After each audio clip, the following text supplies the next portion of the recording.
안녕하세요. 윤우리 목사입니다. 오늘은 중보기도가 있는 날입니다. 혹시 기도 제목이 있으시다면 우리 김나라 집사님께 말씀해 주시고 또 함께 하시기를 원하신다면 오늘 11시까지 오시면 좋겠습니다. 자, 우리는 계속 사사기의 말씀을 보고 있습니다. 이 사사시대에는 다 자기 소견대로 하는 시대이죠.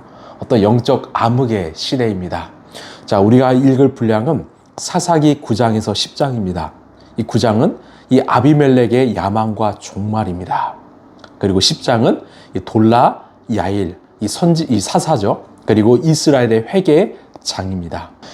오늘 하나님께서 우리에게 주신 말씀은 사사기 9장 7절에서 8절 그리고 15절의 말씀입니다. 하루는 나무들이 기름을 부어 자기들의 왕을 세우려고 길을 나섰습니다. 그들은 올리브 나무에게 가서 말하였습니다. 내가 우리의 왕이 되어라.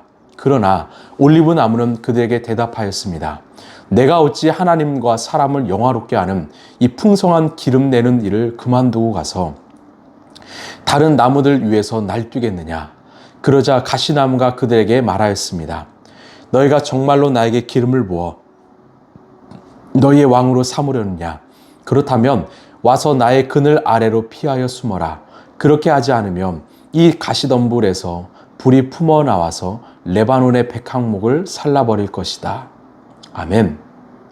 자, 사사기 9장은 어떤 피비린내라는 참극으로 시작됩니다. 이 기드온이 죽자 그의 첩의 아들이었던 이 아비멜렉이 권력을 탐해서 70명의 형제들을 무참히 학살해 버렸습니다. 이 스스로 왕이 되기 위한 이 쿠데타를 벌인 것입니다. 이 끔찍한 학살 현장 중에 극적으로 살아남은 이 막내 아들이 있었습니다. 그의 이름은 바로 요담입니다.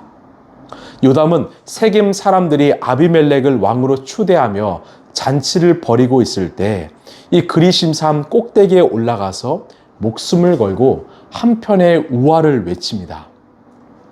이것이 유명한 요담 우화, 나무들의 우화입니다. 이 우화는 단순히 고대의 정치를 풍자하는 것을 넘어서서 우리 공동체 안에 숨겨있는 무서운 권력욕 그리고 사명의 망각의 실체를 적나라하게 폭로합니다. 이 우화 속에서 나무들은 왕을 찾아 떠납니다. 가장 먼저 이 최고로 귀한 올리브 나무에게 가서 그에게 왕이 되어달라고 요청합니다. 그리고 무화과 나무 또 포도나무에 가서 왕이 되어달라고 요청합니다. 그런데 이 세 나무의 대답은 토시 하나 틀리지 않고 똑같습니다. 내가 어찌 하나님과 사람을 즐겁게 하는 포도주를 내는 일을 그만두고 가서 다른 나무들 위해서 날뛰겠느냐. 무슨 말이에요? 나에게는 하나님이 주신 사명이 있는데 내가 그 사명을 포기하고 너희들의 왕이 될 수 있겠느냐. 나에게는 하나님이 더 중요하다. 사명이 더 중요하다라는 것입니다. 여러분, 이것이 바로 진정한 건강한 성도입니다. 이 나무들은 자신이 누구이고 왜 하나님이 자신을 부르셨는지를 명확하게 알고 있었습니다. 올리브 나무의 사명은 왕자에 앉아서 남을 지배하는 것이 아니라 자신을 짜내어 상처를 치유하고 불을 밝히는 이 기름이 되는 것입니다. 사람을 살리는 생명의 사명, 이것이 너무나 영광스럽기 때문에 어떤 왕의 타이틀, 명예는 부럽지 않았던 것입니다. 그렇습니다. 여러분, 우리 교회는 어떤 곳일까요? 우리 성도들은 어떤 삶을 추구해야 할까요? 교회는, 공동체는 어떤 사람들 위해 군림하려고 대접을 받으려는 자가 아니라 정말 예수님의 마음으로 생명의 열매를 가득 맺어서 세상과 이웃을 섬기는 나무가 되는 곳입니다. 하나님의 부르심 사명에 순종해서 정말 이웃과 세상을 섬기는 일을 하는 곳이죠. 이처럼 훌륭한 나무들이 모두 왕의 자리를 거절하자 이 나무들은 가장 보잘것없는 가시나무를 찾아갑니다. 이 가시나무는 땔감으로도 쓸 수 없고 열매도 없고 또 그저 사람의 옷을 찢고 살갗을 찌르기만 하는 아주 해로운 잡목이었습니다. 이 나무, 가시나무는 바로 학살자인 아비멜렉을 상징했습니다. 그런데 이 가시나무의 대답이 얼마나 기가 막히는지요. 15절을 보면 너희가 정말로 나에게 기름을 부어 너희의 왕으로 삼으려느냐? 그렇다면 와서 나의 그늘 아래로 피하여 숨어라.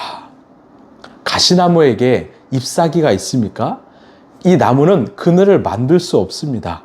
햇빛을 가려주기는커녕 자신에게 오면 날카로운 가시에 찔려서 피투성이가 될 것입니다. 그럼에도 불구하고 자신은 완벽한 피난처라는 겁니다.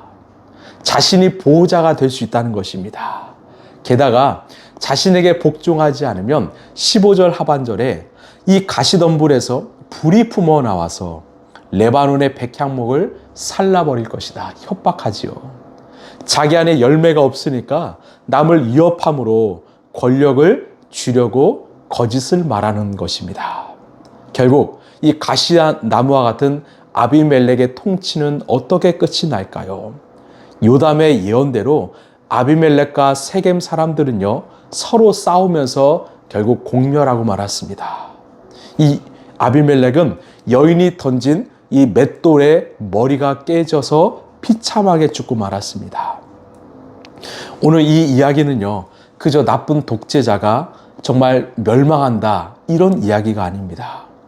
우리 마음에도 이 가시나무의 본성이 숨겨져 있다는 것입니다.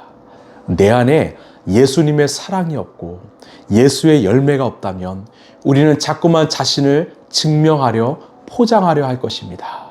그리고 자꾸만 높은 자리, 권력의 자리를 탐하게 될 것입니다. 여러분, 교회 안에서도 마찬가지입니다.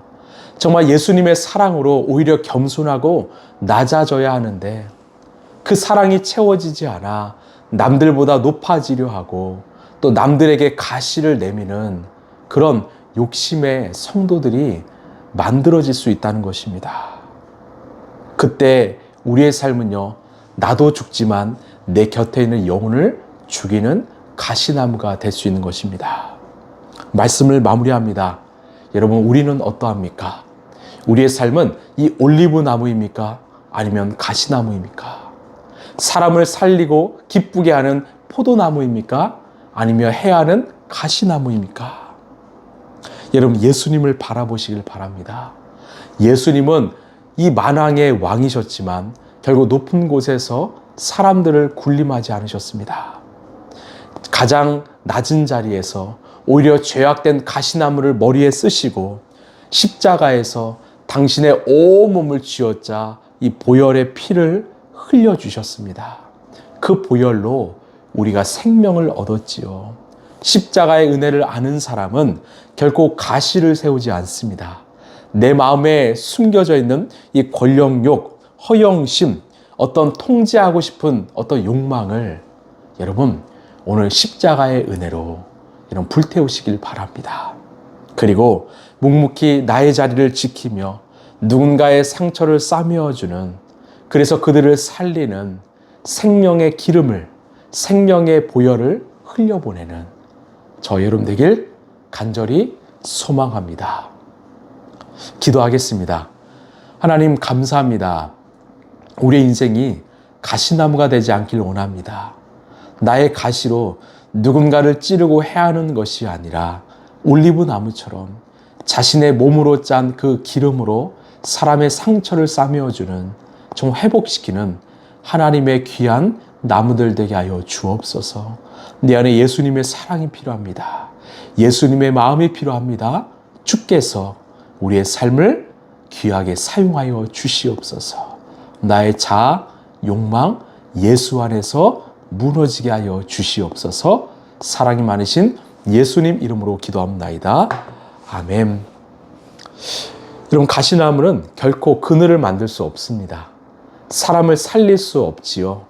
우리의 삶을 아직 알고 내 자신을 돌아보며 정말 우리가 사람을 살리는 올리브나무, 또 포도나무가 되길 소망합니다.